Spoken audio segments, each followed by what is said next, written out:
എല്ലാ മൊബൈൽ ഫോണുകളും ലാപ്ടോപ്പുകളും EMI സൗകര്യത്തോടെ നന്മ കമ്മ്യൂണിക്കേഷൻസിൽ. നന്മ കമ്മ്യൂണിക്കേഷൻസ്, കൊടുങ്ങല്ലൂർ.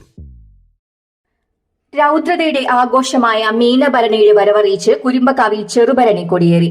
കൊടുങ്ങല്ലൂർ ശ്രീകുരുമ്പ ഭഗവതി ക്ഷേത്രത്തിലെ മീനഭരണി മഹോത്സവത്തിന് മുന്നോടിയായുള്ള ചെറുഭരണി അഥവാ കുംഭഭരണി കൊടിയേറ്റം ആയിരക്കണക്കിന് ഭക്തരെ സാക്ഷിയാക്കി നടന്നു. പരമ്പരാഗത അവകാശിയായ കാവിൽ വീട്ടിൽ ആനന്ദനും സംഘവും ഭഗവതിക്ക് പട്ടും താലിയും സമർപ്പിക്കുന്നതാണ് ചെറുഭരണി നാളിലെ പ്രധാന ചടങ്ങ്. വലിയ തമ്പുരാൻ നൽകിയ അധികാര ചിഹ്നമായ പവിഴമാല ധരിച്ചാണ് ആനന്ദനും സംഘവും എത്തിയത്.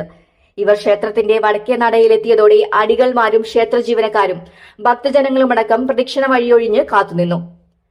ആനന്ദനും അനന്തരാവകാശിയും 3 വട്ടം ക്ഷേത്ര പ്രദക്ഷിണം നടത്തിയ ശേഷം വടക്കേ നടയിലെ കോഴിക്കലിൽ പട്ടും താലിയും സമർപ്പിച്ച് ദേവിയെ വണങ്ങി.